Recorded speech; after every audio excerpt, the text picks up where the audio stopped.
You're listening to The Hikam with Shaykh Zahir Bacchus of the Lotri Foundation. In this podcast, Shaykh Zahir explains the aphorisms from Ibn Ata'illah's famous book of wisdoms, Al-Hikam Al-Ata'iyah, a classical manual of spiritual development. Visit seekershub.org for online courses, our reliable answer service, and engaging media. Alhamdulillahi Rabbil Alameen wa salatu wa salamu ala Sayyidina Muhammadin wa ala alihi wa sahbihi wa sallam. اللهم علمنا ما ينفعنا وانفعنا بما علمتنا وزدنا علما بفضلك وصلى الله على سيدنا محمد وعلى آله وصحبه وسلم. So yesterday we started this hikmah number 79. Shaykh ibn Ata'illah. We said I said we were going to continue it. He talks about two things, ubudiyya or rububiyyah. He talks about slavehood.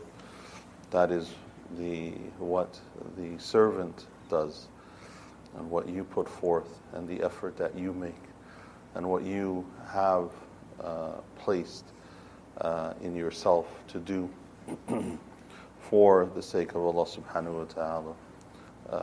It includes everything that you give from yourself and you present or you put forth for Allah subhanahu wa ta'ala, all of your actions, all of your words, all of your intentions, even in your intentions, everything, that even the way that you think or the way that you conceive of things or the way that you ponder over things, all of that is ubudiyya. All of it is in the realm of one's slavehood.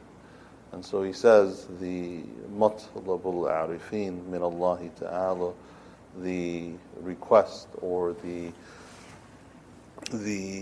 want or the seeking of the knowers of Allah subhanahu wa ta'ala. And we went through who is a knower of Allah subhanahu wa ta'ala, this classification that they make of the arifin, the one who the people of who are knowers of Allah subhanahu wa ta'ala, because they have knowledge of that is internalized in the way that they process things or the way that their heart conceives of things, because veils of the dunya has been lifted from them. Meaning what? That that they're not bogged down in the ephemeral things, in the zahir of things, in the outward of things. They're not trapped in those things. They move and they see beyond the things that are on the outward. They see to Allah subhanahu wa ta'ala. So they ask. So for instance, if one wants to know what is the case of a knower of Allah subhanahu wa ta'ala, what does it mean that they go beyond the external? What does it mean? What it means is that when something happens to them, some bala, Allah subhanahu wa ta'ala sends them some difficulty down upon them. They don't critique Allah for it. They just don't go and start for trying to figure out how to solve the problem that they have. They just don't try to see where or which avenue or which door or who they have to talk to or who do they have to go to in order to figure out what is happening to them or to get out of this particular difficulty. No, what do? They assess it from what Allah is trying to tell them. They assess it through what Allah is trying to tell them. So what do? They ask Allah subhanahu wa ta'ala first and foremost. Then they seek the way out of Allah subhanahu wa ta'ala. The makhraj they seek out with Allah, because they have tawakkul, full, unabated tawakkul, trust in Allah subhanahu wa ta'ala. And then they look at themselves.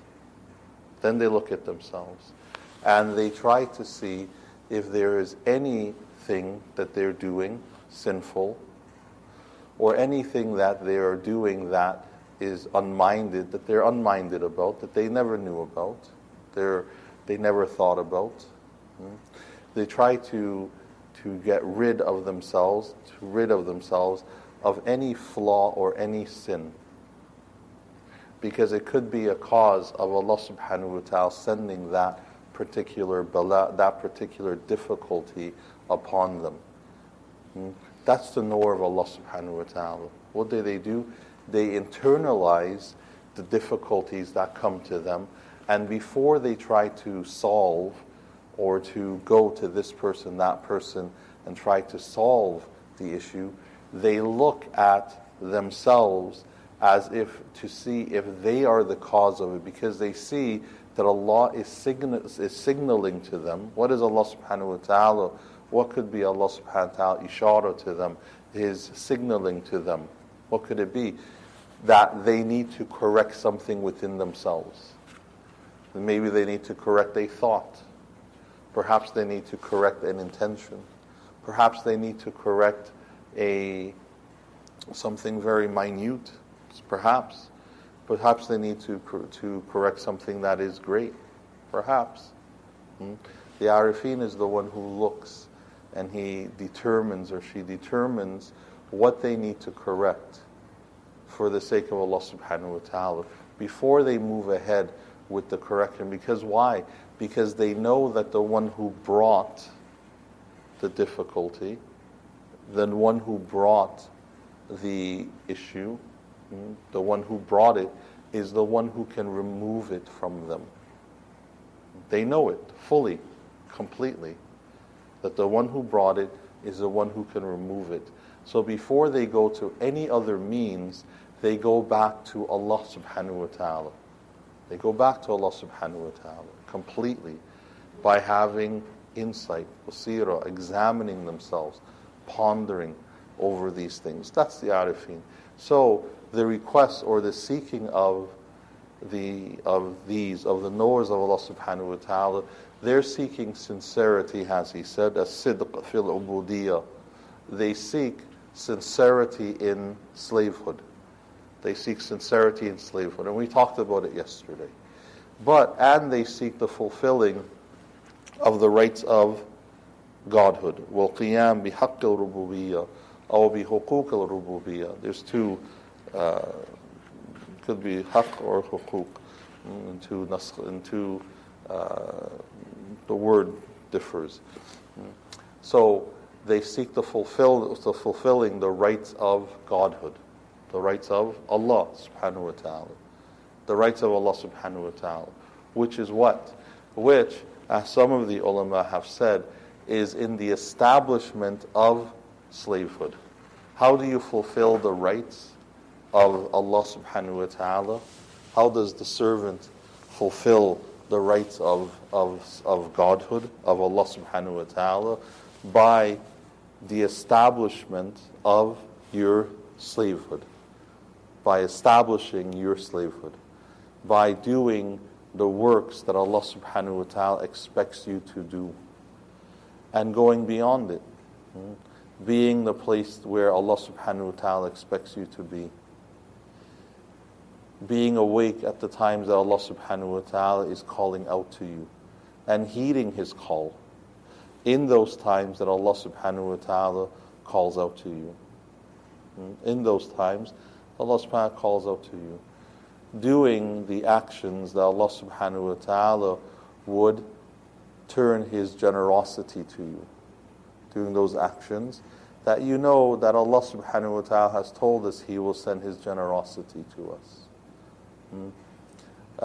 Saying the words that are pleasing to Allah subhanahu wa ta'ala. Saying words that are pleasing to Allah subhanahu wa ta'ala. Falling silent on things that capture the rida of Allah subhanahu wa ta'ala, that captures Allah subhanahu wa ta'ala being pleased with us.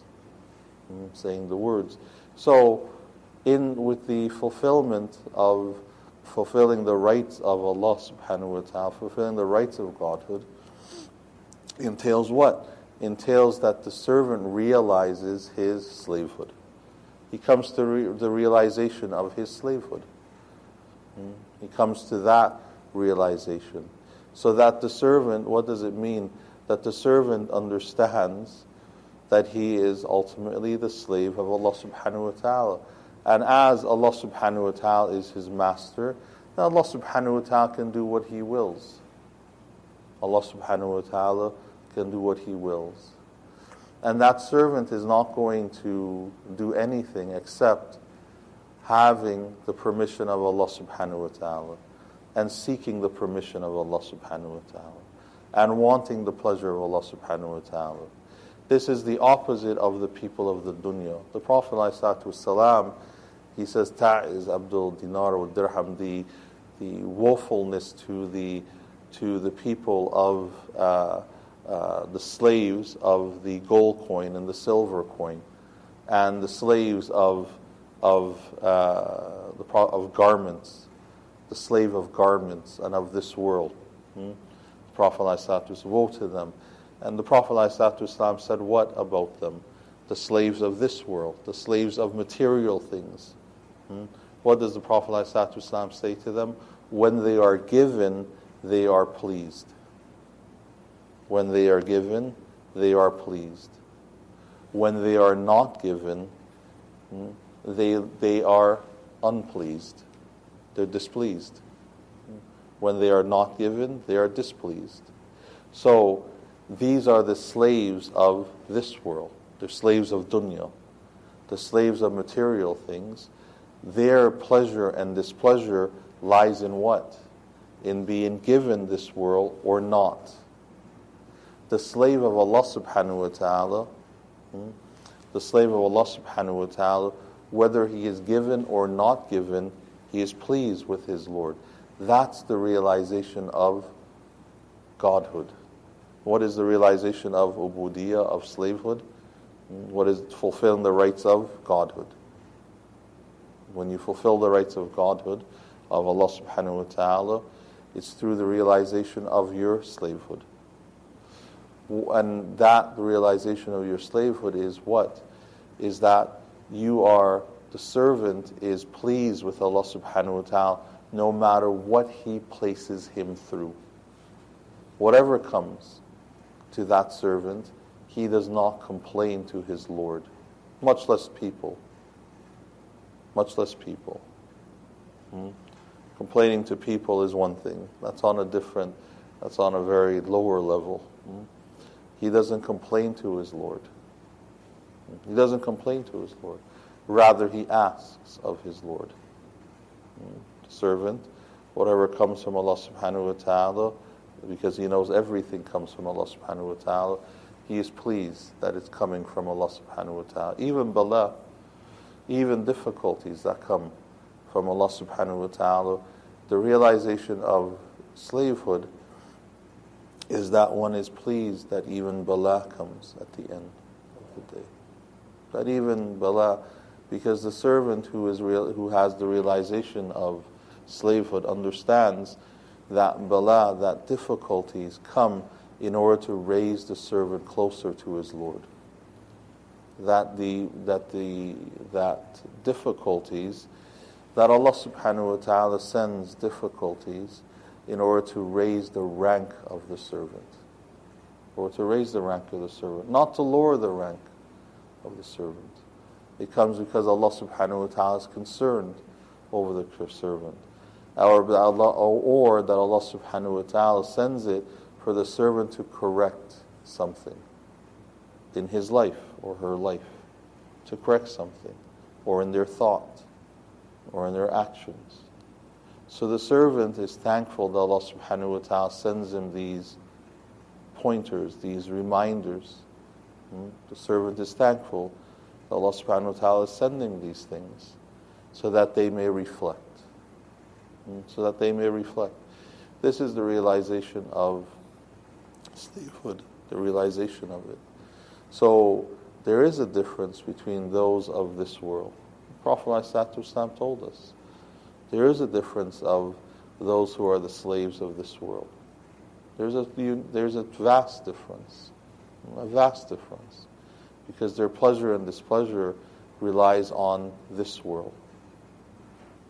Their pleasure, displeasure, please or being displeased, relies on this world, on the things of this world, the products of this world, the material things of this world, the ranks of this world, the status of this world.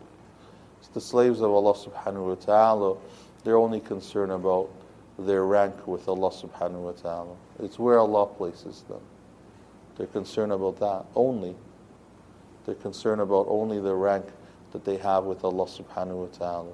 So what people think of them here, or their status here, or their rank here, has no consequence to how they act or how they speak.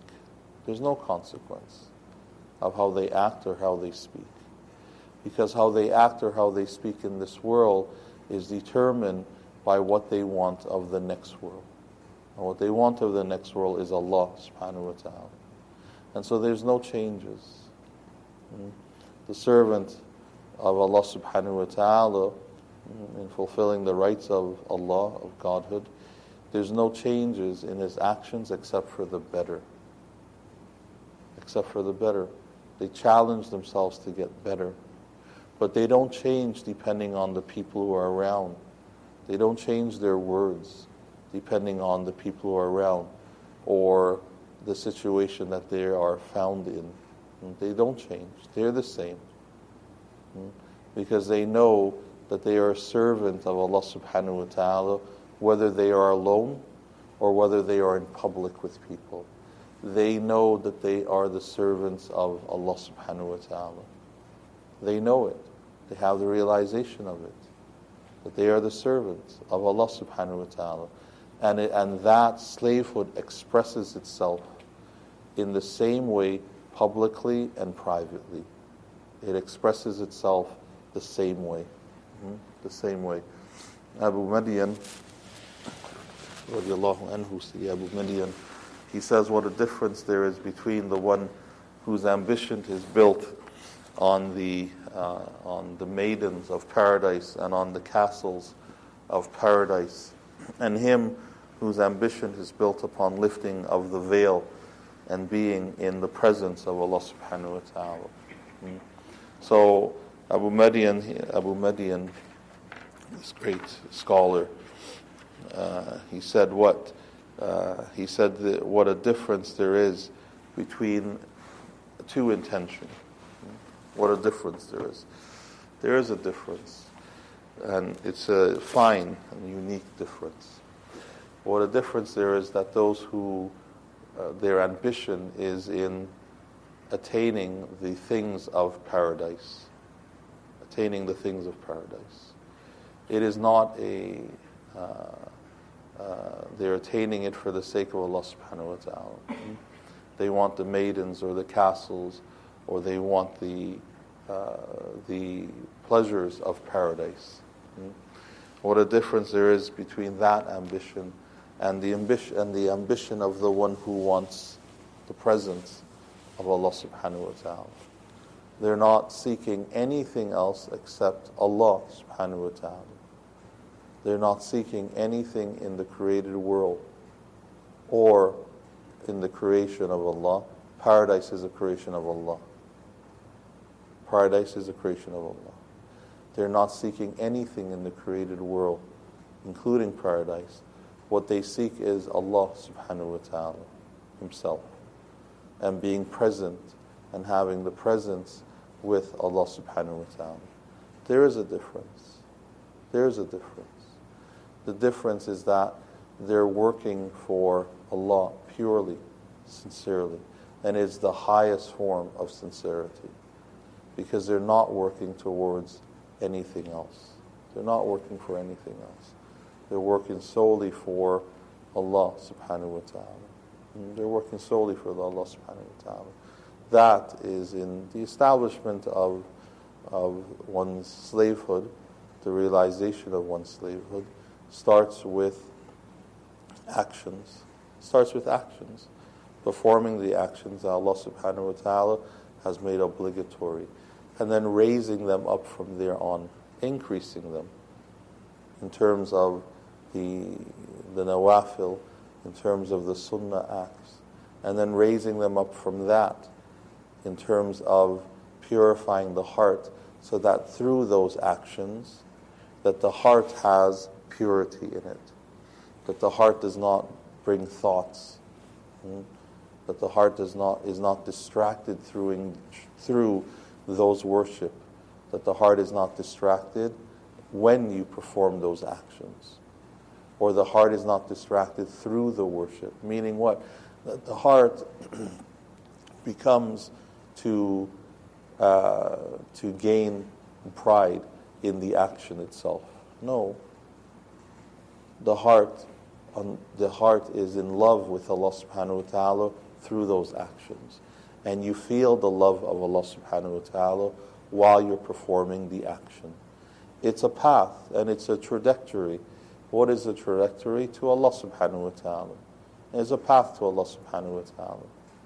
You establish the actions that are obligatory. You increase them to what is nawafil, what is the supererogatory. And then you increase from that the quality of it, of the action itself. By what? By the perfection of the outward actions, and then the perfection of the inward, of the heart, and working on the heart to perfect it so that the heart becomes pure and has love of Allah subhanahu wa ta'ala, and that you feel the love of Allah subhanahu wa ta'ala through those actions, when you act. And thereupon, Allah subhanahu wa ta'ala, you hope that He'll brings you closer and opens up the door of unveiling, and that the removal of the veils, that you hope that through that path that you walk upon, that Allah subhanahu wa ta'ala removes the veils from you. The veils that keep us thinking of this world, or the veils that keep us pondering over this world, or the veils that keep us back from really working for the akhirah.